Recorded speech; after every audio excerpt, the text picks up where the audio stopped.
प्यारे बच्चों, आज हम 11वीं क्लास के लिए एक इम्पोर्टेंट आर्टिकल्स एनर्जी, जो हमारी वर्क पावर एनर्जी का सबसे महत्वपूर्ण आर्टिकल रहेगा, उसके बारे में हम आज पढ़ेंगे। और ये आर्टिकल +1 क्लास के साथ साथ जो 9th क्लास है और जो बच्चे कंपटीशन की तैयारी कर रहे हैं उनके लिए भी बहुत इम्पोर्टेंट है। तो पूरे लेक्चर को, पूरे वीडियो को आप ध्यान से सुनिएगा, देखिएगा और साथ में कॉपी पेन जो है लेकर के बैठें। चलिए हम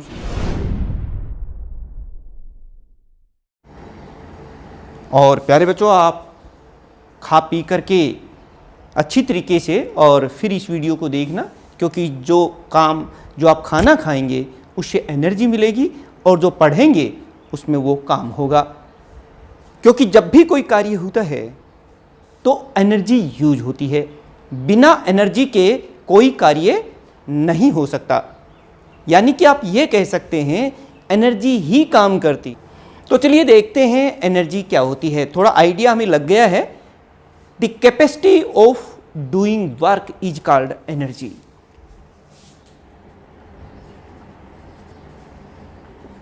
capacity of doing work is called energy. मतलब आप कह सकते हैं कि एनर्जी ही वर्क करती है। वर्क और एनर्जी एक ही चीज है। जब एनर्जी डिसअपीयर हो जाएगी तो वर्क होगा, और वर्क तभी होगा जब एनर्जी यूज होगी। इसका मतलब मैं ये कहने जा रहा हूं यहां पर कि वर्क एंड एनर्जी, वर्क और जो एनर्जी है ये दोनों इक्विवेलेंट हैं।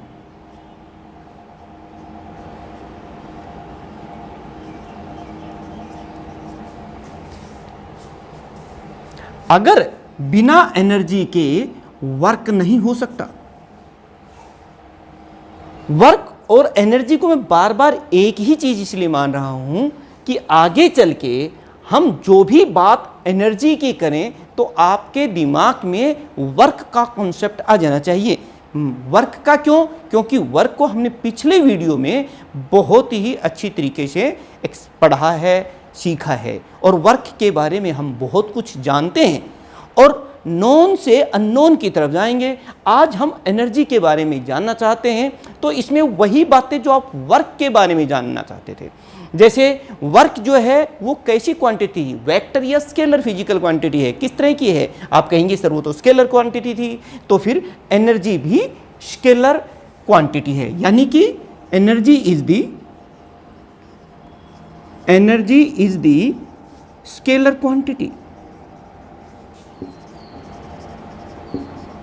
हमें परेशानी नहीं हुई एनर्जी के बारे में जानना। अच्छा, दूसरी बात, वर्क का जो डायमेंशनल फार्मूला है वही एनर्जी का है, क्योंकि एनर्जी और वर्क एक ही फिजिकल क्वांटिटी में एक ही चीज को हम मान रहे हैं, दोनों इक्विवेलेंट हैं। तो फिर डायमेंशनल फार्मूला ऑफ एनर्जी क्या होगी? इट इज क्या होता है बेटे? जो वर्क का डायमेंशनल फार्मूला है वही एनर्जी का भी होगा। तो हम वर्क का तो पहले से ही जानते हैं, m1 L2 T-2, ये वर्क का है और यही एनर्जी का भी है। Energy and work are interconvertible, आपस में कन्वर्ट हो जाते हैं। तो वही तो चीज यहां पर है, हमें कोई परेशानी नहीं होने वाली कि ये क्या होती है। पिछले वीडियो में हमने एक और बात पढ़ी है। क्या पढ़ा था? पावर के बारे में। हमने बताया था कि power is defined as the rate of doing work. इसका मतलब है कि जो वर्क है ये पावर मल्टीप्लाई बाई टाइम भी है। तो जब ये वर्क है तो ये एनर्जी भी है। यानी कि हम लोग कह सकते हैं कि energy is also defined as the product of power and the time। क्या कहोगे? एक और डेफिनेशन हमारे पास एनर्जी की आ गई है यहीं से कि energy of an agent is defined as the product of power of that agent and the time for which it work. भाई कोई कितने देर के लिए काम कर रहा है और उसकी पावर क्या है, इन दोनों को अगर हम मल्टीप्लाई कर देते हैं तो हमारे पास एनर्जी का कॉन्सेप्ट आ जाता है। तो यहाँ से भी हम एनर्जी की जो है वो डेफिनेशन दे सकते हैं। तो प्यारे बच्चों, ये चीज़ें इस तरीके से हम लोग याद रख सकते हैं। मैं बात फिर वही कर रहा हूँ कि वर्क और एनर्जी। तो अब एक बात आती है कि सर एनर्जी की यूनिट क्या होती है, तो यूनिट भी वही होगी जो वर्क की आपने पढ़ी है। अगर किसी स्टूडेंट ने अभी तक भी पिछला वीडियो नहीं देखा है वर्क पावर एनर्जी का, जो हमारे पहले और दूसरे वीडियो थे, तो वो पहले देख लें, क्योंकि उसमें जो डिटेल में हमने वर्क को एक्सप्लेन कर रखा है और उसी में यूनिट्स है और बाकी की चीज़ें भी इसकी दे रखी हैं, तो वो बहुत ज़रूरी है। और सूचना नहीं मिली होगी कई स्टूडेंट्स को कि सर पता नहीं कब अपलोड किया, हमें पता नहीं चला, तो उसके लिए ज़रूरी है कि आप इस चैनल को सब्सक्राइब कर दें और बेल आइकॉन भी दबा दें, ताकि आपको समय पर नोटिफिकेशन मिल जाए और महत्वपूर्ण वीडियोज़ को मिस ना करें। तो प्यारे बच्चों, जब बात यूनिट ऑफ एनर्जी की कर रहे हैं तो यूनिट्स भी वही हैं जो वर्क की है, और वर्क की हम पहले से जानते हैं। चलिए, ऐसा यूनिट ऑफ एनर्जी क्या हो जाएगी, इज जूल, क्योंकि वर्क की भी ऐसा यूनिट जूल ही थी। एंड सीजीएस यूनिट इज अर्ग, यही वर्क की थी। हम जानते हैं, यहाँ बहुत ज़्यादा डिटेल बताने की जरूरत नहीं है, क्योंकि पिछले वीडियो में हम इनके बारे में बता चुके हैं। और इतना भी हम जानते हैं कि 1 जूल इज इक्वल टू 10 की पावर 7 अर्ग्स। इनको हम न्यूमेरिकल्स में आगे चल के यूज में तो चलिए बेटे, अब हम बात तो कर चुके हैं कि भाई एनर्जी होती क्या है। अब बात यह होती है कि एनर्जी बहुत फॉर्म्स में मिलती है। There are various types of the forms exist, बहुत सी होती है। मतलब जो भी कोई कार्य करता है ना, वो एनर्जी है, सीधी सी बात है। बिना एनर्जी के काम हो ही नहीं रहा। तो फॉर्म क्या है इसकी, ये आप देख ले सकते हैं। What are the different forms of energy, forms of energy कह सकते हैं, या फिर टाइप्स ऑफ एनर्जी भी कह सकते हैं। हम यहां पर, मैंने पहले भी बताया कि जो भी काम, जैसे अपन लोग काम करते हैं, आप लोग काम करते हैं, किसी चेयर को आपने उठा करके इधर रखा है, तो फिर आपने काम किया है। और वो जो एनर्जी आपकी ही, या जो मशीन से जो काम होता है, आपने देखा होगा जैसे भी मशीन है बहुत बड़ी बड़ी चीज़ों को उठा करके रख देती, तो कौन सी एनर्जी उसमें होती है, मैकेनिकल एनर्जी। तो डिफरेंट फॉर्म्स ऑफ एनर्जी के अंदर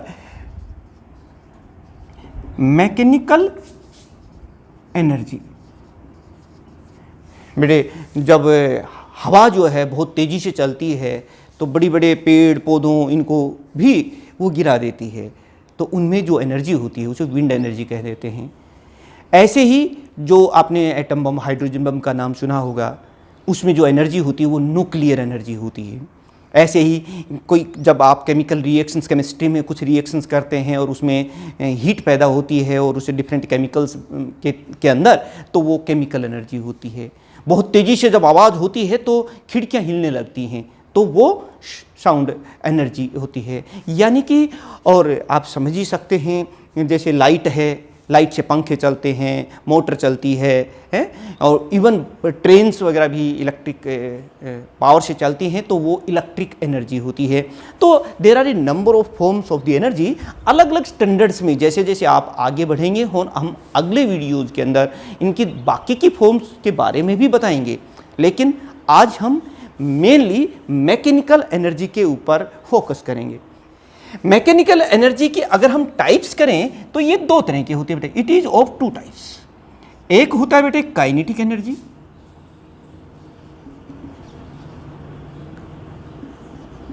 टिक एनर्जी, और जो 2 टेंशन एनर्जी।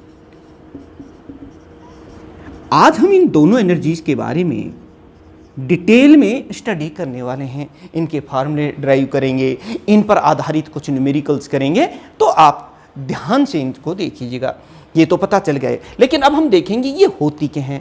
काइनेटिक एनर्जी के बारे में बात करेंगे पहले हम, फिर पोटेंशियल एनर्जी के बारे में बात करेंगे, इसका एक्सप्रेशन ड्राइव करेंगे, फिर पोटेंशियल एनर्जी का एक्सप्रेशन ड्राइव करेंगे और इनके कुछ एग्जांपल्स, कुछ न्यूमेरिकल्स ये हम लोग करने वाले हैं। तो चलिए देख लेते हैं। सबसे पहले हम बात करते हैं काइनेटिक एनर्जी।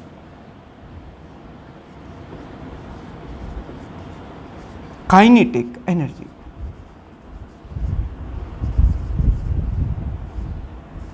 नाम से भी स्पष्ट है, काइनेटिक काइनेमेटिक्स में अपनी सेकंड यूनिट में बहुत डिटेल में काफ़ी वीडियोस सभी बच्चों ने देखे हैं, पढ़ा है।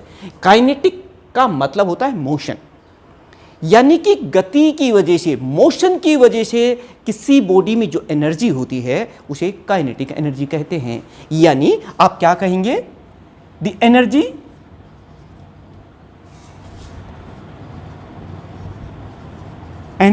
possessed by a body due to its motion is called kinetic energy. ये देखिए एग्जाम्पल्स आप बता सकते हैं, मैंने पहले ही बताया कि भी मोशन की वजह से जो एनर्जी होती है वो काइनेटिक एनर्जी होती है, कोई भी गति से। जैसे एक बुलेट है, वो बड़े बड़े को भी बहुत ज़्यादा नुकसान पहुंचा दे सकती है, बड़े बड़े जानवरों को, बड़े लोगों को। कारण क्या है, तो फिर उनमें कौन सी एनर्जी होती है, काइनेटिक एनर्जी होती है। यानी कि the energy of the bullet after firing, बंदूक से जो गोली निकलती है तो वो जो एनर्जी जो बहुत नुकसान पहुंचाती है वो उसकी काइनेटिक एनर्जी होती है। जब बाढ़ आती है तो पानी बहुत तेज़ी से, जो पानी आता है वो बहुत नुकसान करता है, मकान को, गाड़ियों को, सबको बहा ले जाता है अपने वेग में, अपनी गति की वजह से, अपनी एनर्जी। कोई ना कोई तो एनर्जी है, बिना एनर्जी के तो कुछ होता नहीं है। तो उनमें भी जो एनर्जी होती है वो कौन सी होती है, काइनेटिक एनर्जी। यानी एनर्जी ऑफ द बुलेट, पहला तो मैंने क्या बताया, energy of bullet after firing.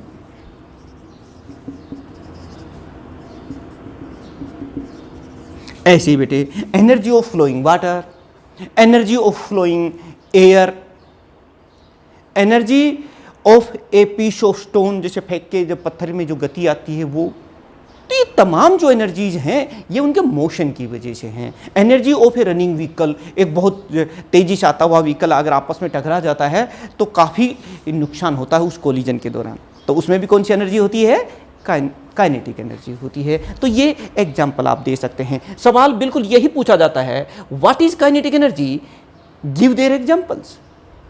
या कुछ एग्जाम्पल्स दे देंगे और आपसे पूछेंगे इनमें कौन सी एनर्जी थी। अगर वो मोशन की वजह से है तो आप यही कहेंगे कि वो काइनेटिक एनर्जी थी। चलिए अब हम बेटे फार्मूला ड्राइव करते हैं, इसका काइनेटिक एनर्जी का एक्सप्रेशन क्या होता है वो देख लेते हैं। Expression of kinetic energy. तो प्यारे बच्चों इसका फार्मूला ड्राइव करना है, बहुत मुश्किल नहीं है। मैंने एक बात बताई थी, आपके दिमाग में एक बात होनी चाहिए कि work and energy are equivalent. यानी कि अगर हमें वर्क का पता चल जाए तो फिर हम एनर्जी भी पता चल जाएगी।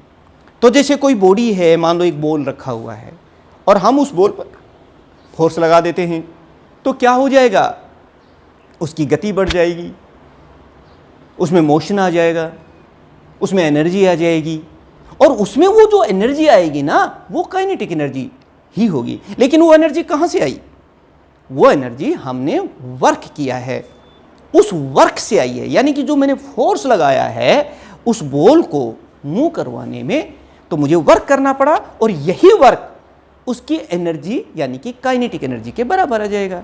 यानी कि अब दो बातें क्लियर हो गई है कि मुझे यह पता चल जाए कि उस बॉल पर जो मैंने फोर्स करके वर्क कितना किया है, बस उसी वर्क डन के बराबर फिर हम काइनेटिक एनर्जी बता देंगे। चलिए देख लेते हैं। उसी बॉल को हम यहां ले लेते हैं और आप लिखेंगे कैसे, ये देखिए बेटे। आप शुरुआत ऐसे ही करेंगे, consider a body of mass m is initially at rest, मतलब इसकी जो इनिशियल वेलोसिटी है वो 0 है बेटे, ऐसे लिख देंगे। Now a force is applied on it, अब हमने इस पर एक कांस्टेंट फोर्स लगाया। Due to this force the body moves and body reach at this point after travelling a distance s, यहां पर पहुंची, और जब ये यहां पहुंची उस समय इसकी वेलोसिटी हो गई v, क्योंकि इस फोर्स ने जब फोर्स लगाएंगे तो पहले तो रेस्ट में था बॉल, और बाद में क्या हो गया, v वेलोसिटी उसने एक्वायर कर ली। कितनी देर बाद, मास तो उसका m ही है, वो तो चेंज हो नहीं रहा है। डिस्टेंस कितनी है, जिस तरह फोर्स की डायरेक्शन है, डिस्प्लेसमेंट कह दो, डिस्टेंस कह दीजिए, ये है, क्योंकि डायरेक्शन सेम है, एक ही वन डायमेंशनल मोशन है ये।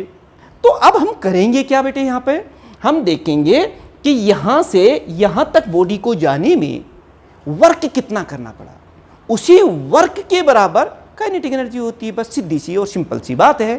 तो थोड़ा सा इसके बारे में आप लिख भी सकते हैं कि let m is the mass of the body, u is the initial velocity which is 0 initial, and v is the final velocity after traveling a distance s, and f is the constant force acting on this body। तो चलिए अब इतना लिखने के बाद अब हम work निकालना चाहते हैं। प्यारे बच्चों, वर्क किसके बराबर होता है? नाउ इतना सब कुछ लिखने के बाद जो मैंने अभी अभी आपको बताया है वो सारा कुछ लिखना होता है। Now work done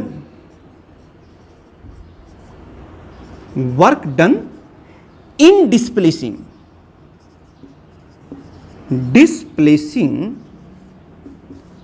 the body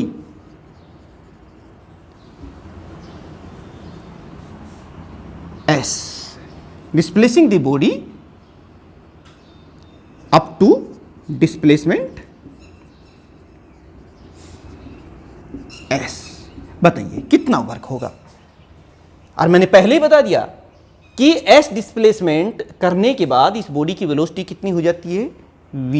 तो हम क्या लिखेंगे, तो वर्क डन का फार्मूला आपको मैंने पिछले वीडियो में बहुत अच्छी तरीके से बताया है। तो वर्क कितना हो जाएगा, वर्क होता है फोर्स इनटू डिस्प्लेसमेंट, कोई बात ही नहीं है।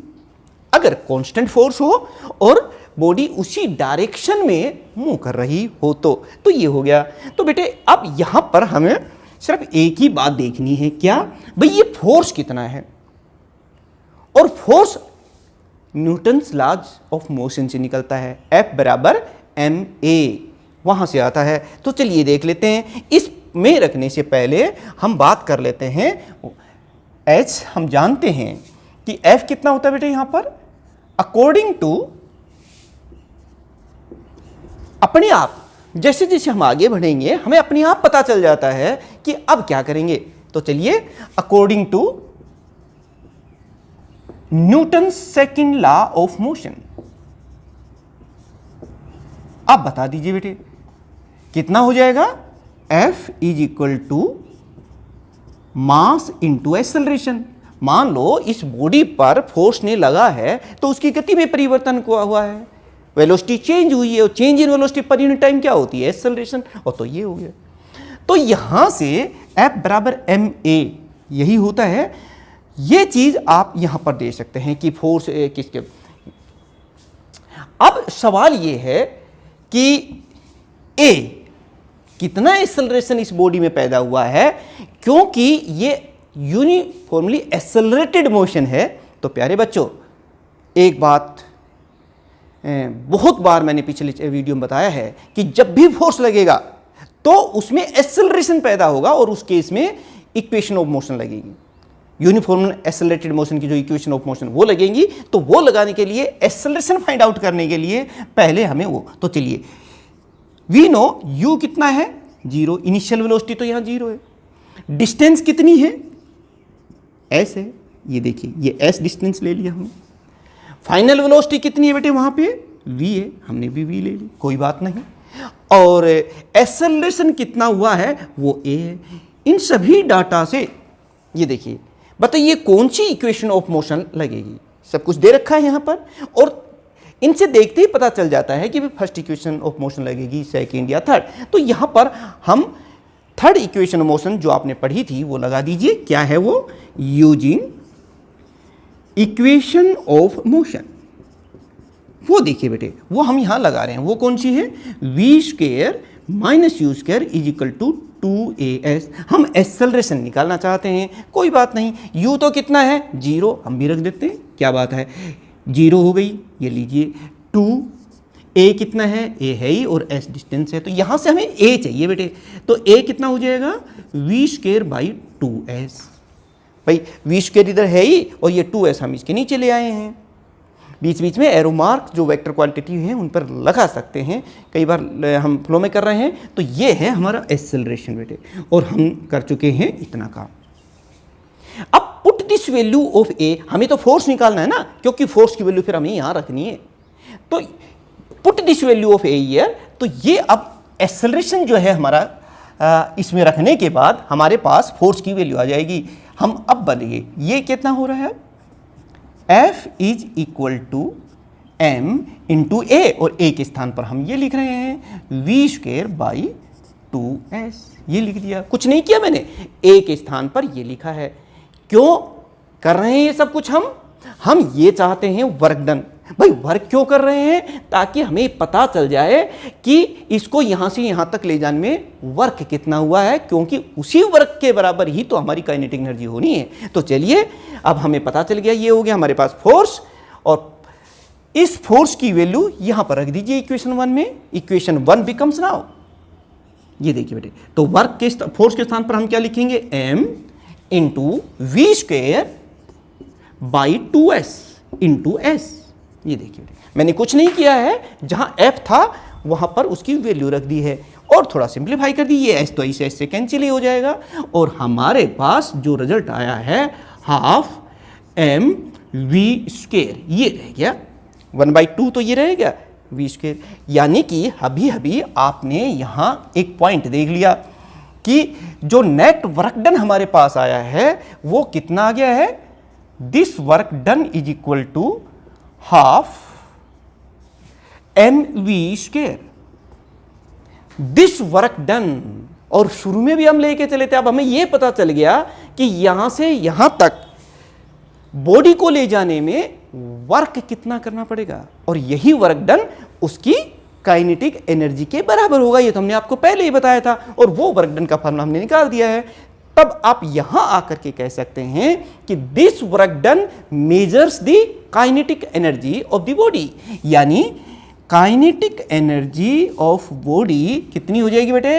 ये देखिए, kinetic energy is equal to this work done, and this work done is equal to half m v square. और ये हो गया हमारा काम पूरा। यही तो हमें करना था। क्या था हमारा उद्देश्य? Expression of the kinetic energy, and this equation, इसको जो भी इक्वेशन आ रही है वो दे दीजिए। This equation gives the expression of kinetic energy, यानी formula of the kinetic energy. Simple सी बात थी भाई, हमें वर्क डन निकालना था और वही वर्क डन उसकी काइनेटिक एनर्जी के बराबर हो। शुरू में मैंने कहा था ना कि हम किसी बॉल पर फोर्स लगाएंगे तो हमें वर्क करना पड़ेगा, और उस बॉल का क्या हो जाएगा? उसकी वेलोसिटी बढ़ जाएगी, उसमें मोशन आ जाएगा, उसमें काइनेटिक एनर्जी आ जाएगी। हमने जो वर्क किया उसने उसकी काइनेटिक एनर्जी को बना दिया, और वो ये है। This is the formula of the kinetic energy of the body. अब आप यहां से एक पॉइंट कुछ कह सकते हैं। देखिए, सपोज कीजिए स्पेशल केस कर लेते हैं। कई बार स्पेशल केस पे बहुत क्वेश्चन पूछ लेते हैं घुमा करके। अगर डायरेक्ट क्वेश्चन पूछना हो तब तो वो यही कहेंगे कि find the expression of the kinetic energy. लेकिन इनडायरेक्ट क्वेश्चन अगर पूछते हैं कि देखिए कि भाई if v is equal to 0, अगर वेलोसिटी 0 है, किसी बॉडी की स्पीड 0 है, तो बताइए काइनेटिक एनर्जी कितनी होगी? तो यहां जब v को 0 करोगे तो काइनेटिक एनर्जी कितनी हो जाएगी बेटे? Kinetic energy is equal to 0। इसका मतलब यह हुआ ए बॉडी एट रेस्ट और stationary body possess no kinetic energy. Rest में कोई चीज है तो उसमें कोई काइनेटिक एनर्जी नहीं होगी। दूसरी बात यह होती है कि भाई काइनेटिक एनर्जी किन फैक्टर्स पे डिपेंड करती है, हमें वो भी तो पता होना चाहिए ना। तो चलिए, वो तो हमें पहले ही पता चल जाएगा। जब फार्मूला पता होता है तो फार्मूले में जो चीजें हैं उन्हीं से पता चल जाता है। देखिए, दूसरा पॉइंट हम यही देख रहे हैं यहां पर कि kinetic energy is directly proportional to v square. भाई जितनी ज़्यादा स्पीड होगी काइनेटिक एनर्जी उतनी ही ज़्यादा होती जाएगी, क्योंकि वो तो उसके प्रोपोर्शनल है। अगर बाकी के फैक्टर्स को, मास को और मास कांस्टेंट रख दिया जाए और वेलोसिटी को कोई कहे कि भी डबल कर दी, तो what will be the new kinetic energy of the body? भाई डबल कर देंगे तो 2 का स्क्वायर हो जाएगा ना, तो 4 टाइम्स हो जाएगी काइनेटिक एनर्जी। अगर 3 टाइम्स कर दें वेलोसिटी को, स्पीड को, तो काइनेटिक एनर्जी पर कितना फर्क पड़ेगा? 9 टाइम्स हो जाएगी। तो इस तरह के क्वेश्चन पूछे जा सकते हैं। एक और बात भी आप देख रहे हैं बेटे, kinetic energy is also directly proportional to the mass of the body. जितनी ज़्यादा मास होगा बॉडी में उतनी ही उसकी काइनेटिक एनर्जी भी ज़्यादा होगी। 2 बॉडीज हैं, एक हैवी है एक लाइट बॉडी है, और दोनों मूव कर रही हैं सेम वेलोसिटी से। पूछा जा सकता है विच बॉडी है द लार्जर काइनेटिक एनर्जी, तो वो भी हमें पता होना चाहिए। तो ये वो चीज़ आ गई बेटे, ये चीज़ आपने देखी। एक और चीज़ बेटे, इन पर न्यूमेरिकल्स के लिए बेटे मैं पहले बता रहा कि कोई ये कहता है कि बिना थ्योरी के, बिना कॉन्सेप्ट क्लियर किए आप न्यूमेरिकल्स कर लीजिए, डायरेक्ट बस ये किए फार्मूला पढ़ लीजिए। इन सबको पढ़ने की कोई ज़रूरत नहीं है, बस इनकी प्रैक्टिस कीजिए। बेटे रटने पर और उसमें दिमाग पर बहुत ज़्यादा जोर पड़ता है, और बहुत ही कम बच्चे होते हैं जो इस तरीके से फार्मूलों को डायरेक्ट याद करके और क्वेश्चंस को करके और किसी टेस्ट में उन्होंने सफलता प्राप्त की हो। बहुत मुश्किल है। इजी तरीका होता है कि पहले कॉन्सेप्ट क्लियर हो, फार्मूले हमें पता चले, फिर हम उसे अप्लाई करें, चाहे वो न्यूमेरिकल के तौर पर या किसी क्वेश्चन का रीजन देने के लिए। तो वो ये हो गया। बेटे एक चीज़ आपने मोमेंटम और पढ़ा था, उस मोमेंटम का क्या कोई हमारी काइनेटिक एनर्जी से रिलेशन है, वो और देख लेते हैं। यानी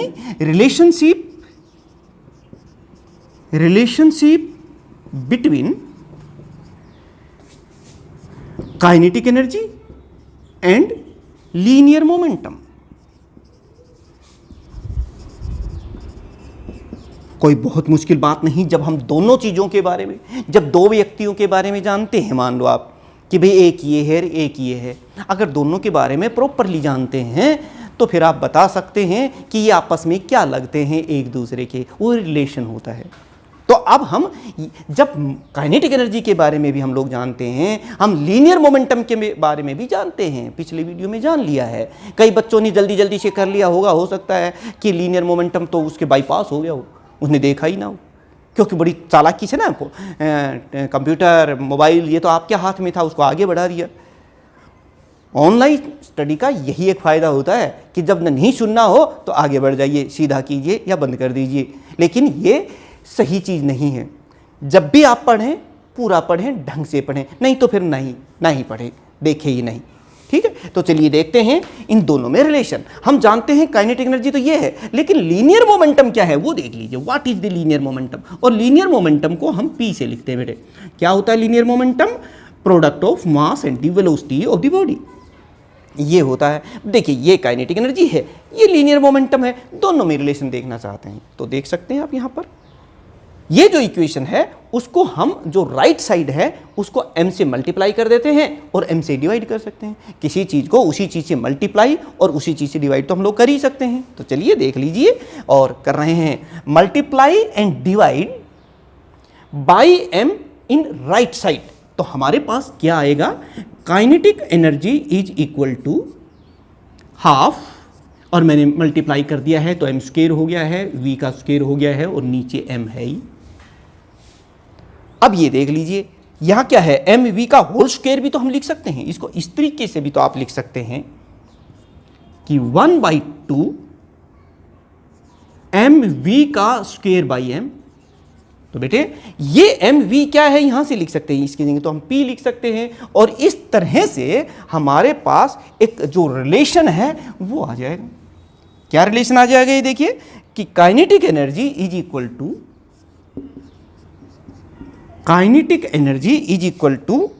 पी स्क्वायर, क्योंकि ये तो पी हो गया, p square by 2m, p square by 2m। तो बेटे ये हो गया हमारा relationship between the kinetic energy and linear momentum. पूछेंगे आगे चल के, पता होना चाहिए कोई एक्सक्यूज नहीं कि जैसे मान लो कोई कहे कि 2 bodies are moving with same kinetic energy, but एक का मास इतना है, सेकेंड बॉडी का मास इतना है, तो which have the larger linear momentum. Mass का कॉन्सेप्ट यहाँ से हासिल है, क्योंकि उनका रिलेशन हमें पता है। तो फिर वो जो भी कह रहा है, जो भी वो बात पूछना चाहता है, और अगर न्यूमेरिकल्स हैं कि अगर किसी के मोमेंटम में 20 इतने परसेंट, 10%, 20% इंक्रीज हो गया हो तो न्यू काइनेटिक एनर्जी कितनी होगी, रिलेशन पता होगा तो ही तो कर सकते हैं। तो इस फार्मूले को भी याद रखना। इस तरह के न्यूमेरिकल्स में जो हम वीडियो के एंड में करने वाले हैं, कुछ न्यूमेरिकल्स भी। तो बेटे ये था हमारा काइनेटिक एनर्जी का एक्सप्रेशन, और मुझे पूर्ण विश्वास है कि आपने इसको कर लिया होगा। फॉर्म है हमारी, वो है पोटेंशियल एनर्जी। बात तो फिर वही है, एनर्जी है भाई, और एनर्जी तो कोई ना कोई काम करती है, किसी ना किसी काम के रूप में होती है। तो जो एनर्जी किसी बॉडी की पोजीशन की वजह से होती है, कई कहते हैं ना कि भाई मेरी पोस्ट हाई है, इसका मतलब उसमें ज़्यादा एनर्जी है, वो ज़्यादा काम कर सकता है। पोस्ट की बात होगी ना, पोजीशन की बात हो गई, स्थिति की बात हो गई, और जिसकी स्थिति कम है उसमें कम पोटेंशियल एनर्जी है।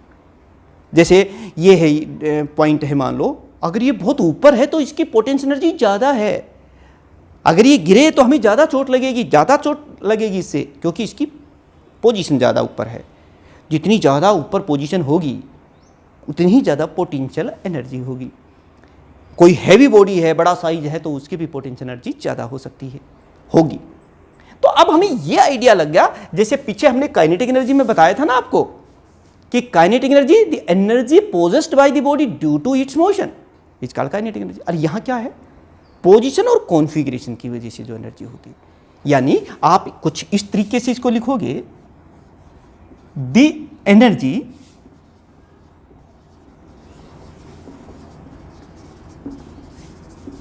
possessed by body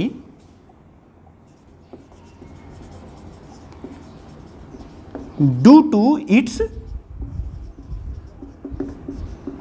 position and configuration। Configuration में उसकी शेप, स्ट्रक्चर, साइज सब कुछ आ जाता है। तो ये वो बात हो गई। अब एग्जांपल भी बता दीजिए, कुछ आइडिया मैंने आपको बता ही दिया है।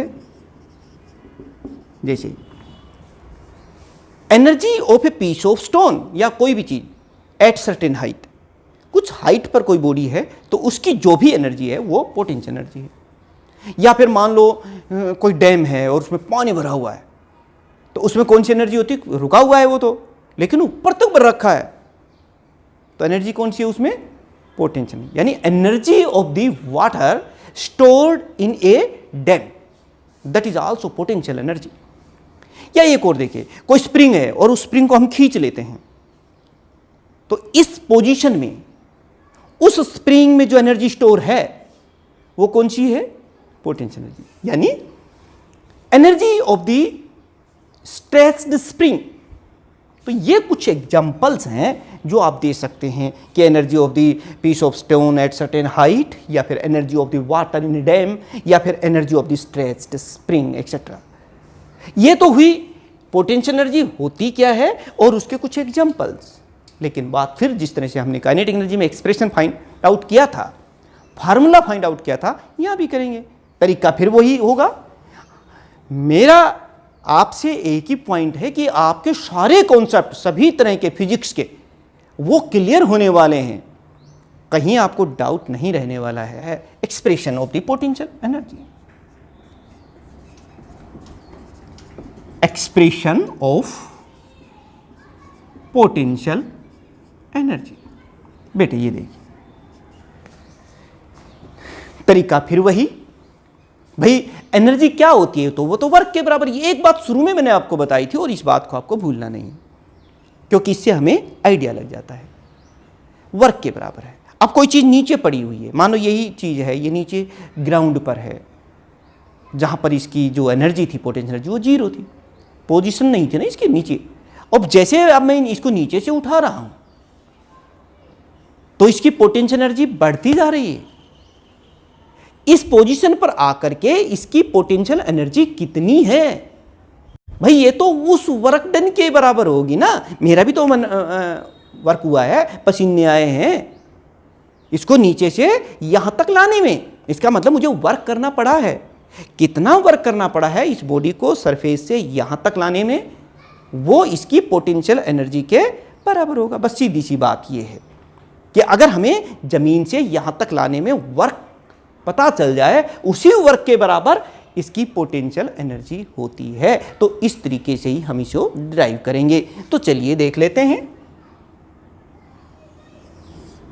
ये ग्राउंड है मान लो, और ये हाइट है। इस हाइट तक हम इस बॉडी को मान लो लेके आए हैं। ये है हमारी बॉडी, ये देखिए बेटा। और ये जमीन से कितनी हाइट पर है वो भी हम देख लेते हैं। ये जो जमीन से हाइट है ये मान लो h है, ये देखिए जमीन से। और इस बॉडी का मास भी हम बता देते हैं m है। तो वजन कितना हो गया इस बॉडी का, वेट कितना हो जाएगा mg। अब हमें क्या करना है, फार्मूला ड्राइव करना है।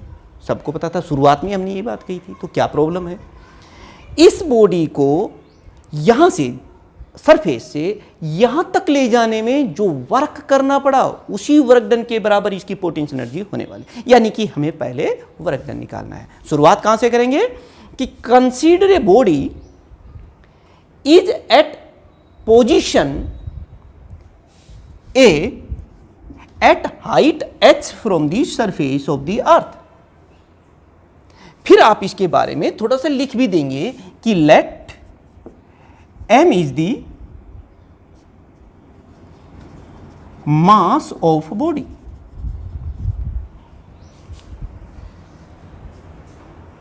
तो work done in taking the body from surface to this position at height h कितनी होगी, देयरफॉर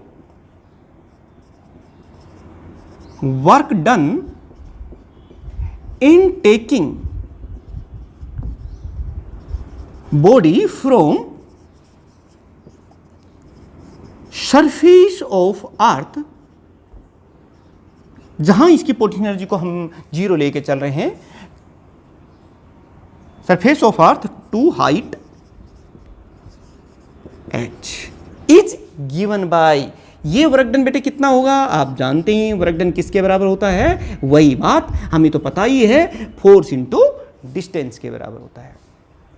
अगर हमें फोर्स कांस्टेंट है, फोर्स कितना है भाई, कितना फोर्स लगाना पड़ेगा इस बॉडी को नीचे से ऊपर ले जाने में, क्योंकि जो ग्रेविटेशनल है, ग्रेविटी जो है वो इस बॉडी को नीचे खींच रही है और मैं इसको ऊपर लेके जा रहा हूं, तो मुझे तो वर्क करना पड़ेगा अगेंस्ट ग्रेविटी।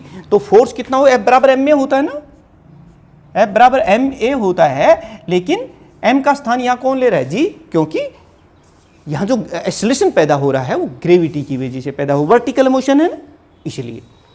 और इतना तो फोर्स हमें जब लगाना ही पड़ेगा, इस जितना इसमें वजन है, वजन नीचे जा रहा है तो इतना मुझे ऊपर की तरफ लगाना पड़ेगा, तो ही ये बॉडी मूव करेगी। ये हो गया। और डिस्टेंस कितनी है बेटे, यहाँ पर डिस्टेंस भी आप देख सकते हैं, डिस्टेंस तो h है क्योंकि जमीन से लेके जानी है, और हाइट कितनी है इसकी, कितनी ऊंचाई तक लेके जानी है, h हाइट तक, तो कोई प्रॉब्लम ही नहीं है। अब हमें f का भी पता चल गया, अब तो हमें s का भी पता चल गया, फिर क्या प्रॉब्लम है, तो रख दीजिए। तो this equation becomes now f is equal to mg और इट इजिकल टू h। ये वर्क डन आ गया अब हमारे पास, बहुत आसानी से और बहुत जल्दी आ गया, क्योंकि हमें पता था ये आ गया। और शुरू में मैंने कहा क्या बताया था कि इस बॉडी को यहां से यहां तक ले जाने में जो वर्क करना पड़ेगा वही उसकी पोटेंशियल एनर्जी होगी, यानी कि इसी वर्क डन के बराबर। So this work done measures the potential energy of the body. तो फिर बेटे expression of the potential energy क्या हो जाएगा, इसी वर्क के बराबर, यानी potential energy is equal to mgh। ये देखिए और ये हो गया हमारा काम पूरा। Expression of potential energy, this equation 2 gives the expression और फार्मूला ऑफ पोटेंशियल एनर्जी। बहुत सी सिंपल सी बात है। अब कुछ बातें घुमा फिरा करके पूछने वाली जो आपके एग्जाम्स में पूछेंगे।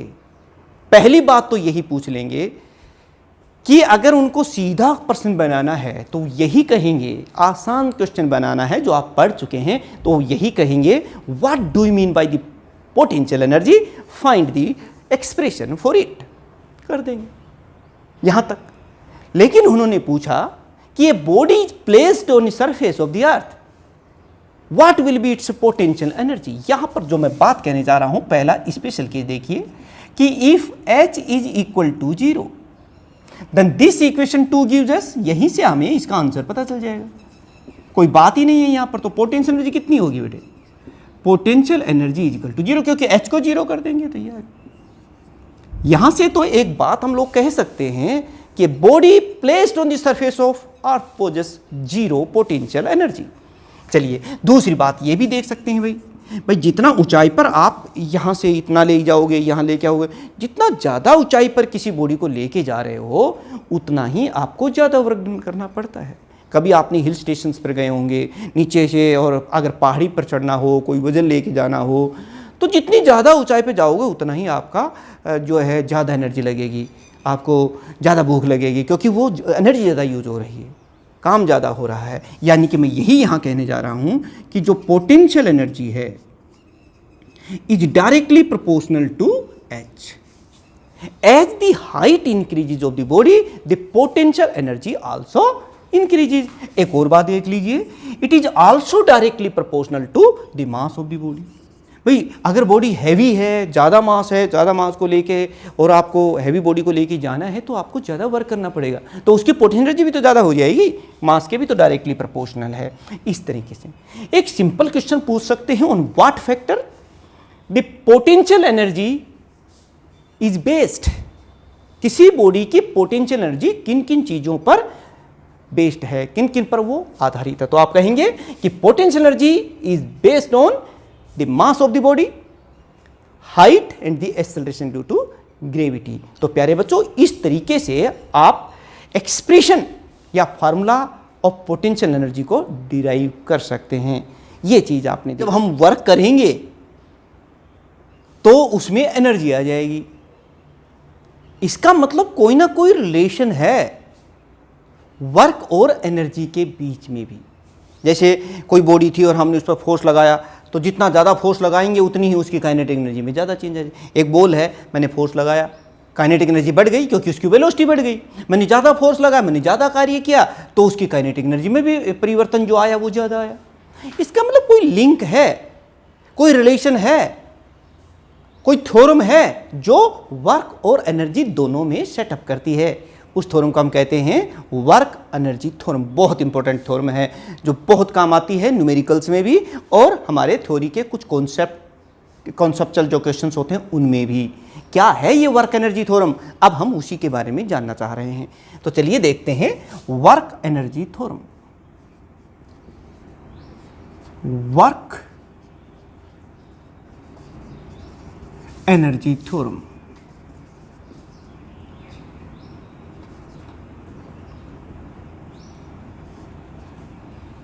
ये देखिए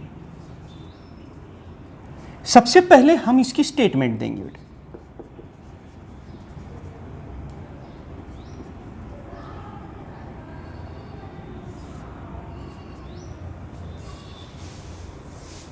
स्टेटमेंट क्या है, अभी थोड़ी देर पहले मैंने बताया कि जब किसी फोर्स से लगा करके किसी बॉडी पर हम वर्क करते हैं तो this work done is equal to the change in kinetic energy of the body.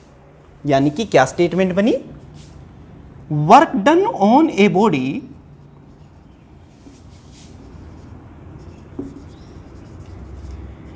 Is equal to change in kinetic energy of body in direction of force. जिस दिशा में फोर्स लगा करके ऑफ फोर्स, यानी कि मैं जो बात कहने चाह रहा हूं, जैसे ये है वर्क और ये वर्क किसके बराबर होता है, फोर्स इनटू डिस्प्लेसमेंट, और ये किसके बराबर होगा, ये होगा चेंज इन काइनेटिक एनर्जी। जैसे सपोज कीजिए बाद में उसकी काइनेटिक वेलोसिटी v थी, कोई बॉडी है जिसका मास m है और वेलोसिटी कितनी है v, तो फाइनल काइनेटिक एनर्जी कितनी है, हाफ m v स्क्वायर। और पहले कितनी थी बेटे उसकी, पहले ये थी हाफ m u स्क्वायर। यही है हमारी वर्क एनर्जी थ्योरम। और आपने देख लिया कि work done on a body is equal to the change in the kinetic energy of the body in the direction of the force. Simple सी बात है, हम इसको प्रूव भी कर सकते हैं, और क्योंकि क्वेश्चन भी पूछा जाएगा कि state and prove the work energy theorem, तो चलिए प्रूव कर लेते हैं पहले हम इसको। प्रूफ कैसे प्रूव करेंगे ये देखिए बेटे, मैं यहां लिख देता हूं जैसे पहले की तरह ही। सपोज कीजिए हमारे पास ये कोई सरफेस है और इस सरफेस पर ये हमारे पास कोई बॉडी है और इस बॉडी का जो मास है वो m है, ठीक है। और ये आपकी बार रेस्ट में नहीं है बल्कि ये u वेलोसिटी से चल रही है, u वेलोसिटी से कोई बॉल जा रही थी। हमने क्या किया, हमने उस पर फोर्स लगा दिया, ये देखिए ये फोर्स लगा दिया। जैसे ही फोर्स लगाया तो उसकी वेलोसिटी बढ़ जाएगी। अगर हम फोर्स की डायरेक्शन में जिधर बॉडी जा रही है उधर ही फोर्स लगाएंगे तो बढ़ जाएगी, अगर बॉडी उधर जा रही है और हम फोर्स उल्टी दिशा में लगा दिया तो घट जाएगी, बट चेंज तो जरूर होगी। तो एफ फोर्स लगाते ही इस बॉडी ने कि जो फाइनल वेलोसिटी, मान लो ये बॉडी यहाँ पहुँच गई और कितनी दूरी तय की इसने, एस डिस्प्लेसमेंट तय कर लिया बेटे, ये देखिए। और यहाँ पर पहुँचने पर इस बॉडी की वेलोसिटी हो गई v और इसका मास तो अभी भी उतना ही है m। अब हम दो काम यहां करने वाले हैं कि भाई u से v वेलोसिटी होने में हमें जितना वर्क करना पड़ा क्या वो उसकी काइनेटिक एनर्जी के चेंज के बराबर है। तो प्यारे बच्चों शुरुआत में जब आप प्रूव करो तो लिख दो, क्या लिखोगे, consider a body of mass m is moving with velocity u, let F is the force acting या force applied on this body। आप लिख देंगे इस तरह से, let F is the force applied on body due to which its velocity becomes v। अब हम मान लेते हैं, वैसे यहां से u से v तो बाद में हुई है, मान लो ये बॉडी बहुत ही नजदीक यहां पहुंची थी, यहां तक पहुंचने में जो कि यहां से यहां बहुत ही कम डिस्प्लेसमेंट है, स्मॉल डिस्प्लेसमेंट है, ds मान लेते हैं। यहां से यहां तक का डिस्प्लेसमेंट हम कितना मान लेते हैं, ds मान लेते हैं। तो यहां से यहां तक जो स्मॉल डिस्प्लेसमेंट है उसमें उनको कितना वर्क करना पड़ा, यानी कि the small work done, small work done in displacing the body through a small displacement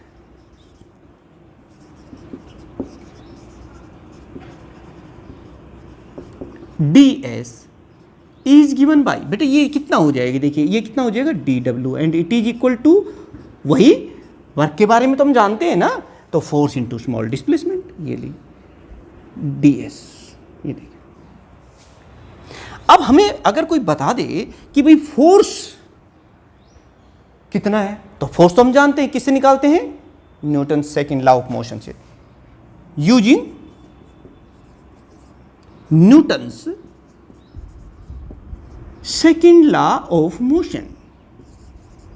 क्योंकि फोर्स के बारे में कितना फोर्स ये लगा है वो तो न्यूटन सेकेंड लॉ ही देता है, सेकेंड लॉ ऑफ मोशन, वो तो आप बता सकते हैं क्या होता है वो, F is equal to mass into acceleration.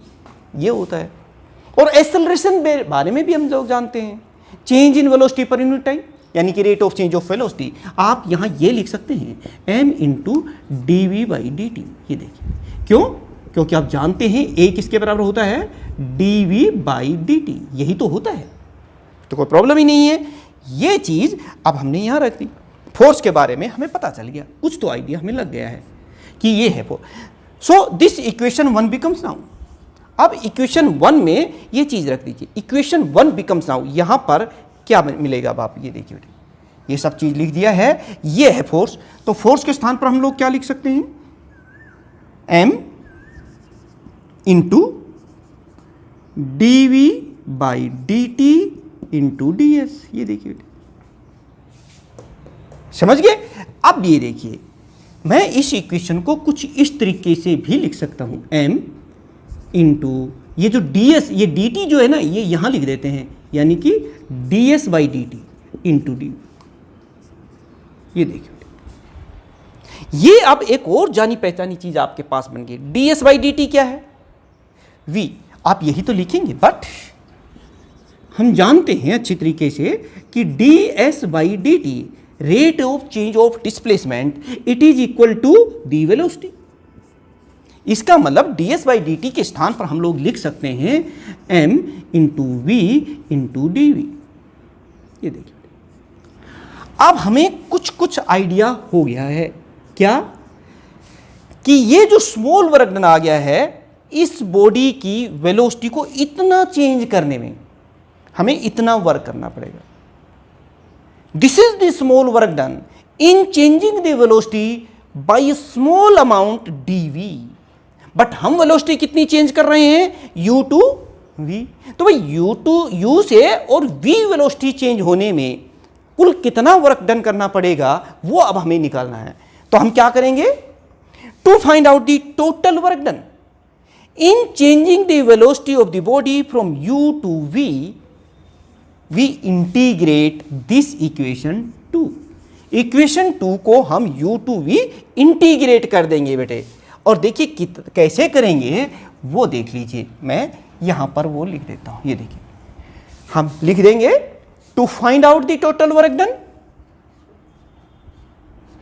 We integrate this equation, जो कॉन्स्टेंट्स हैं उनको हम बाहर ले रहे हैं, we integrate this equation from u to v, तो v इंटू dv ये हो गया। और आप देख सकते हैं अब अच्छी तरीके से कर दीजिए इंटीग्रेशन, n तो यहाँ है ही, और जब इंटीग्रेट करते हैं तो पावर में 1 ऐड कर देते हैं और टोटल पावर से उसको क्या कर देते हैं, डिवाइड कर देते हैं, यानी कि v स्क्वायर बाई 2। पावर में 1 ऐड कर दिया, टोटल कितना हो गया 2, तो 2 से हमने 2 लिख दिया बस। टेंशन किस चीज़ की, परेशानी तो कुछ है ही नहीं ना। जब हमने आपको पढ़ाना शुरू कर दिया तो आप ये समझ लीजिए, हटा दीजिए अपनी टेंशन। आपको हर डिफिकल्ट से डिफिकल्ट जो भी कॉन्सेप्ट आपको लगता है उसको आसान बनाना, अच्छी तरीके से पढ़ाना, यही तो हमारा उद्देश्य है। बस आपको तो पेशेंस रखना है, अच्छी तरीके से पढ़ना है, पेन कॉपी लेके बैठना है और फ्री होके बैठना है, खा पी करके बैठना है, ठीक है। और कोई चीज़ ना समझ में आए तो अपने नाम के साथ आप हमें बताएं ज़रूर कमेंट्स बॉक्स में जा करके, ताकि हम उस चीज़ को और अपडेट कर लें और आपको समझाएं, बताएं उस चीज़ को। चलिए देखते हैं, और इसकी लिमिट्स आपको बता ही दी मैंने। और यहाँ से आगे आपको आता है, जब मैथमेटिकल पार्ट शुरू हो जाता है फिर तो गाड़ी सीधे सरपट दौड़ने लग जाती है, बस स्टेप रखते चले जाओ और काम चले जाओ। सबसे आसान तो मैथमेटिक्स ही होता है, क्यों, उसमें हमें कुछ सोचना नहीं होता है, बस आगे इसमें ये किया और वो चलता रहा। 2 हमने बाहर ले लिया, इस v के स्थान पर पहले अपर लिमिट चलिए रख दी तो v स्क्वायर हो गया, और फिर माइनस साइन के साथ इसी वेरिएबल के स्थान पर लोअर लिमिट u स्क्वायर, और 2 हमने पहले बाहर ले लिया था, और ये आ गया हमारे पास वर्क डन। तो अब हम इसको कैसे लिखेंगे, ये देखिए ब्रैकेट को खोल देते हैं और ये आ जाएगी 1/2 m v स्क्वायर, फिर देखिए 1/2 m u स्क्वायर, और ये है वर्क डन। प्यारे बच्चों, जो जानी पहचानी चीज़ थी हमारी वो आ चुकी है। ये देखिए ये बहुत काम आने वाली चीज़ है, आगे चलकर क्वेश्चंस को सोल्व करने में बड़ी हेल्प करेगा। ये देखिए, यही तो थी हमारी वर्क एनर्जी थ्योरम, और ये हमने प्रूव कर दी है कि this work done is equal to, यानी work done on a body is equal to the change in kinetic energy of the body. तो आप इस तरह से कहेंगे कि in this way we can prove the work energy theorem. और इसके कुछ क्वेश्चंस हैं, कुछ न्यूमेरिकल्स हैं, वो भी हम लोग करेंगे। चलिए एक एक करके कुछ न्यूमेरिकल्स भी कर ले। काफ़ी देर से मैं बोल रहा हूँ, मैं पढ़ा रहा हूँ और आप बैठे हुए हैं। अब आपकी टर्न है न्यूमेरिकल्स करने की। मैं न्यूमेरिकल बोर्ड पर लिखता हूँ और आप उसको करना। तो कीजिए, मैं लिख रहा हूँ, तब तक आप कुछ डिटेल लिखिए। मान लेते हैं ये for 10 seconds find the kinetic energy of body. चलिए बेटे, इस न्यूमेरिकल को हम बहुत आसानी से हम सिंपल टू हार्ड की तरफ जाते हैं, नोन से अननोन की तरफ जाते हैं, और डे टू डे लाइफ में अपने जो आर्टिकल्स हैं उनको हम जोड़ के देखेंगे, पढ़ेंगे, समझेंगे। चलिए कर दीजिए, और वीडियो को ज़रूर रोक दीजिएगा बीच में और इसको कीजिए।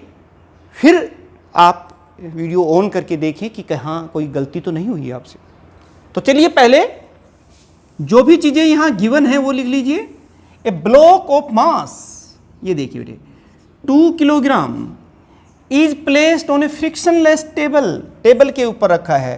थोड़ा रफ सा डायग्राम भी बनाते चलें कि एक टेबल है भाई, ये टेबल है और उस टेबल के ऊपर ये ब्लॉक रखा है। ये देखिए, हमने नहीं बना दिया। ए फोर्स ऑफ, अब इसके ऊपर फोर्स लगा है भाई। फोर्स कितना लगा है ये देखिए। ब्लॉक का मास तो अपना है ही, पता ही है, और जो फोर्स लगा है वो भी पता चल गया हमें। वो कितना है? 8 न्यूटन है। चलिए वो लगा दिया। इज अप्लाइड, इस पर लग गया। कितनी देर के लिए लगा है? ये अब इन्होंने टाइम दे दिया है, 10 सेकेंड के लिए लगा है। फाइंड द काइनेटिक एनर्जी, यानी कि 10 सेकेंड के बाद इसकी काइनेटिक एनर्जी कितनी होगी वो बताए। तो बेटे दो तरीके हो सकते हैं भाई। काइनेटिक एनर्जी क्या होती है पहले हमें वो पता चलना है, उसका फार्मूला भी हमने ड्राइव किया ही है। तो देखिए आंसर इसका कैसे करोगे। हम जानते हैं kinetic energy is equal to half mv², यही होती है ना। तो अब हमें v चाहिए, यानी कि 10 सेकंड के बाद इसमें कितनी वेलोसिटी पैदा होगी वो चाहिए। अगर वो तो पता चल जाए, यानी v तो पता चल जाए, फिर तो हमने काइनेटिक एनर्जी आ ही जाएगी, क्योंकि मास तो दे रखा है।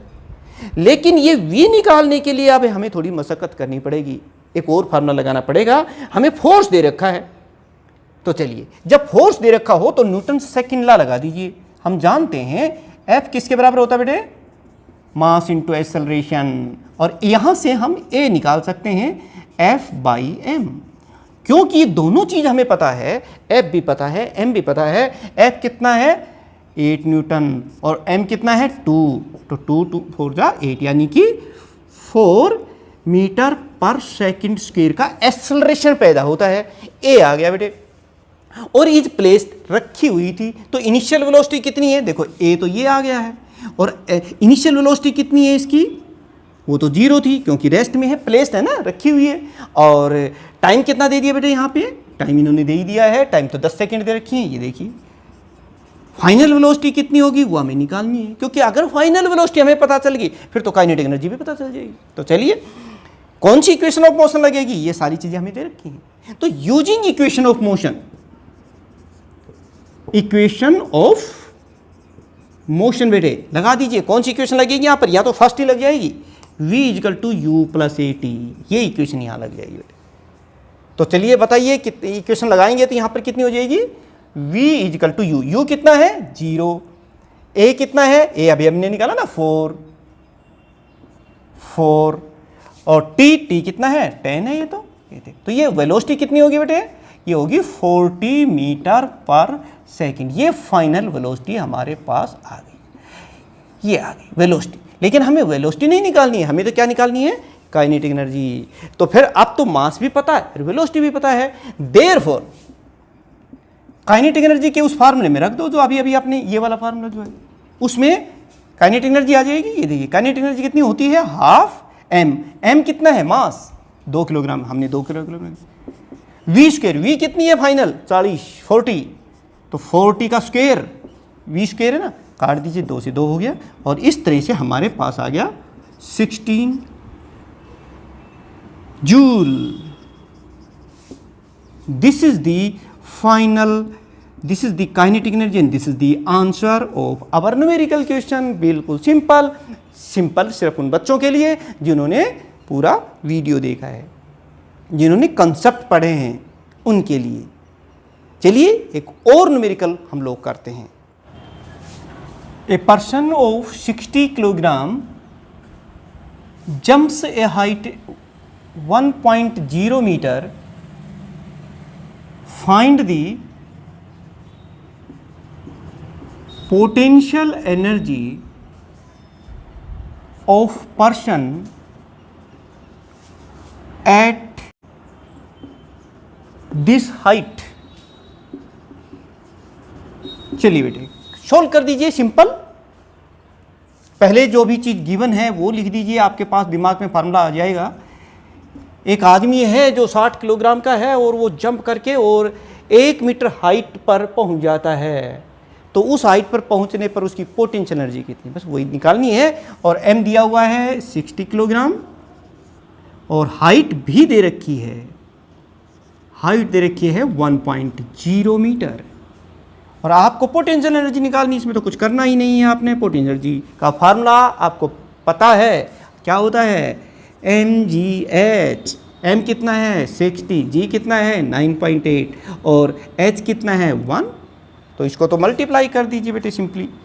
98 के नीचे 10 से 10 ही कट जाएगा और जब आप इसको मल्टीप्लाई करोगे तो कितना होगा,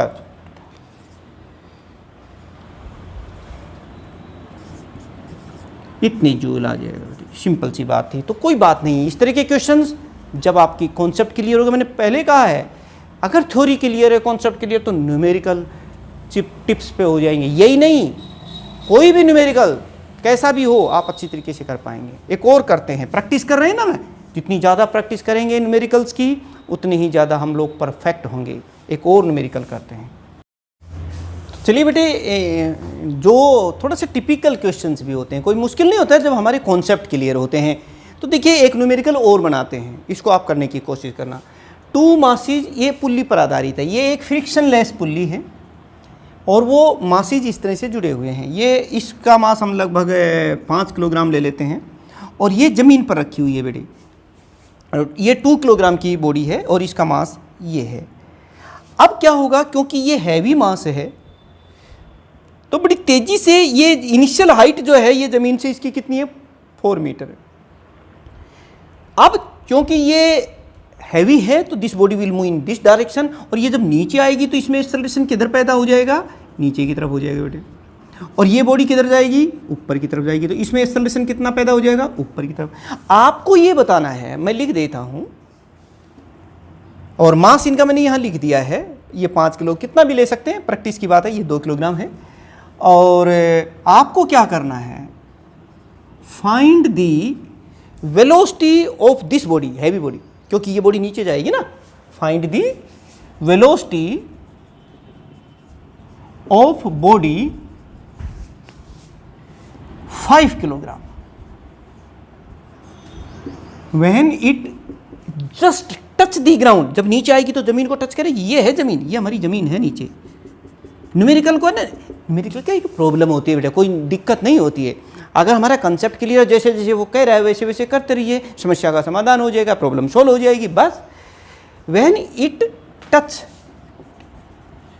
टचेस दी सरफेस, ये देखिए बेटा, सरफेस ऑफ अर्थ, अर्थ को टच कर रही है। Initial height is taken 4 metre और जी सिंप्लिसिटी के लिए बेटे जी की वैल्यू आप 10 मीटर पर सेकंड स्क्वायर ले सकते हैं।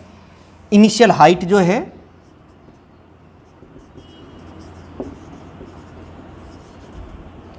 It is taken as 4 metre from surface of earth. बस कहिए क्या करेंगे कि जैसे ये बॉडी नीचे जाएगी ये बॉडी ऊपर जाएगी, इसमें एक्सेलरेशन ये है, इसमें अच्छा टेंशन इन द स्ट्रिंग देखिए बेटे, इसमें टेंशन T है, इसमें टेंशन T है, ठीक है बेटे। अब तो ये टेंशन, अब हमें यहाँ इन दोनों बॉडीज का फ्री बॉडी डायग्राम बना करके और इस न्यूमेरिकल को हमें सोल्व करना पड़ेगा। तो कैसे करेंगे ये देखिए, यहाँ पर ये देखिए, क्योंकि इसमें बॉडी नीचे जा रही है तो आप फ्री बॉडी डायग्राम समझा ना, इस बॉडी को आप अलग से बना लीजिए। जैसे सपोज कीजिए ये एक बॉडी है हमारे पास और इसमें वजन किधर एक्ट कर, मैं खाली इतने हिस्से की बात कर रहा हूँ। तो इसमें टेंशन किधर है, ऊपर की तरफ है। बॉडी का वजन किधर है, नीचे की तरफ है। एक्सेलरेशन किधर पैदा हो रहा है, नीचे की तरफ एक्सेलरेशन पैदा, क्योंकि बॉडी नीचे आ रही है। तो अब इसकी इक्वेशन बना दीजिए बेटे। कौन ज़्यादा है, mg ज़्यादा है, तो हम क्या लिखेंगे, mg। घटा दीजिए इसमें से t, क्योंकि वो है, वो माइनस कर दिया हमने। और ये किसके बराबर हो जाए, Newton second law of motion के मुताबिक, F बराबर m में। ये हो गया, ये एक इक्वेशन आ गई बेटे हमारे पास। सिमिलरली ऐसा ही फ्री बॉडी डायग्राम यहाँ बना सकते हैं। ये बॉडी क्योंकि ऊपर की तरफ जा रही है तो इसमें t एक्स्ट्रा हो गया, ज़्यादा हो गया, तो यहाँ ये इक्वेशन क्या बन जाएगी, t माइनस, ये घटा दीजिए mg। तो बेटे ये देखिए ये किसके बराबर हो जाएगा, m में। ये इक्वेशन नंबर 2 आ गई। इन दोनों इक्वेशंस को सोल्व कर दीजिए। तो चलिए, जब अब हम दोनों इक्वेशंस को अगर ऐड कर दें तो इस t से तो ये t कैंसिल हो जाएगा और हमारे पास आ जाएगा m minus m into g and it is equal to m plus m into a. ये हो गया। यहाँ से a की वैल्यू निकल जाएगी बेटे। a कितना आ जाएगा, ये देखिए, m माइनस m इंटू जी और नीचे कितना हो जाएगा, m प्लस m। ये हो गया। तो यहां से एक्सेलरेशन की वैल्यू आ जाएगी जो हम निकाल सकते हैं, क्योंकि देखिए दोनों बॉडीज का मास हमें दे रखा है। इस कैपिटल M कितना दे रखा है, 5 किलोग्राम है, हमने 5 रख दिया। स्मॉल m कितना है, 2, हमने 2 रख दिया। ये कितना लेना है, 10, क्योंकि कह रहा है g की वैल्यू कितनी लेनी है हमें, 10। ये देखिए m कितना है, 5, और ये स्मॉल m कितना है, 2। तो ये कितना हो गया बेटे, 3/7, यानी 30/7 हो गया। 3 और 10 से मल्टीप्लाई करेंगे तो 30/7। और अब आप देख सकते हैं कितना हो जाएगा लगभग, ये हमारे पास एक्सेलरेशन आ गया।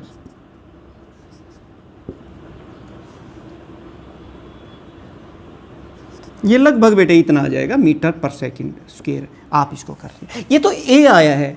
अब हमें ये पता चल गया कि ये बॉडी इस एक्सेलरेशन से नीचे जा रही है। शुरू में दोनों रेस्ट में थी जब इसको फ्री किया था। तो ये देखिए इनिशियल वेलोसिटी कितनी है, 0। फाइनल वेलोसिटी हमें निकालनी है। एस हमें दे रखा है, कितना है, 4 मीटर। शुरू में 4 मीटर हाइट पर था ना ये।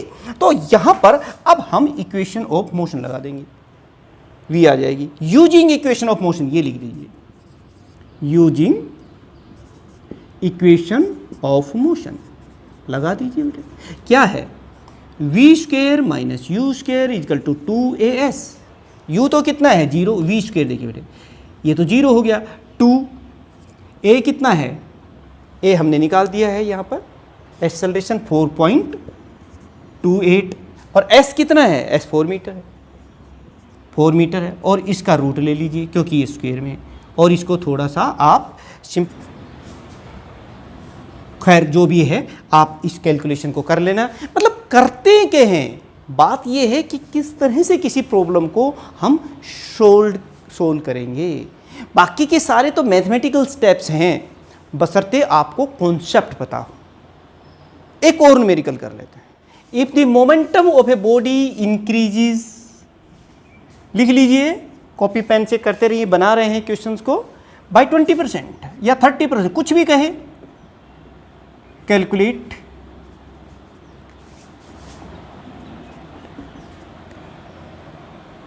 The percentage increase in kinetic energy of body. ये सवाल क्या है कि किसी बॉडी के मोमेंटम में 20% का बढ़ोतरी हो गई, इंक्रीज हो गई है, तो उसकी काइनेटिक एनर्जी में कितनी परसेंटेज बढ़ोतरी हो। मैंने कहा था ना, एक रिलेशन आपको बताया था काइनेटिक एनर्जी और मोमेंटम के बीच में। यहाँ से देखिए, हम जानते हैं, वीडियो को रोक करके पॉज कर करके और फिर आप इसको सोल्व करें और फिर देखें बाद में देखिए हमने आपको बताया था कि जो काइनेटिक एनर्जी होती है, मैं काइनेटिक एनर्जी को ई से लिख देता हूँ, और relation P square by 2m ये होता है। ये कितना हो जाएगा, P dash square by 2m, और पी डैश की वैल्यू अब हम यहाँ से लिख सकते हैं, कितना है 36/25 पी स्क्वेयर बाई 2m। और ये पी स्क्वेयर बाई 2m क्या है बेटे, ये है ही आपके सामने 36/25, और इसको हम लिख सकते हैं ई। ये देखिए ये हमारी नई काइनेटिक एनर्जी आ गई। तो फिर इंक्रीज इन काइनेटिक एनर्जी कितनी हुई, increase in kinetic energy that will be equal to, ये देखिए आप निकाल सकते हैं ई डैश माइनस ई। और percentage increase in kinetic energy अगर हमें चाहिए तो कैसे करेंगे, percentage increase in kinetic energy वो हो जाएगा, वो इसको इस तरह से लिख लेंगे ई dash minus E divide by E multiply by 100। अब इनकी न्यूमेरिकल जो वैल्यूज हैं वो रख दीजिए बस। ई डैश कितना है, ये देखिए बेटे आपके पास, जो भी चीज़ इसमें आप लिख सकते हैं, इस क्वेश्चन को इस तरीके से कर सकते हैं। ये देखिए ई डैश है हमारे पास 36/25 ई, और नई कितनी है, increase in kinetic energy. Numerical जो भी बुक आपके पास अवेलेबल है उस बुक की सहायता से पहले न्यूमेरिकल को ऐसे करके और फिर उसको सोल्व करो, नहीं आता तो फिर उसको देखिए और बार बार प्रैक्टिस करें बेटे। जितनी ज़्यादा प्रैक्टिस करेंगे उतनी ही आपका कॉन्फिडेंस लेवल जो है वो बढ़ता है। ये कॉन्फिडेंस ही होता है जिसको हम लोग आत्मविश्वास कहते हैं, जो आदमी को उसकी सफलता की चरम पर पहुंचाता है। जो उसने सोचा है, जो सपना उसने सोचा है अपनी लाइफ में कुछ बनने का, उस सपने को साकार वो तभी कर पाता है। तो प्यारे बच्चों, मिलते हैं नेक्स्ट बहुत इम्पोर्टेंट वीडियो में। बहुत ही महत्वपूर्ण लेक्चर रहेगा हमारा, वो रहेगा law of conservation of energy. तो उस वीडियो में के लिए और इस वीडियो को पूरा देख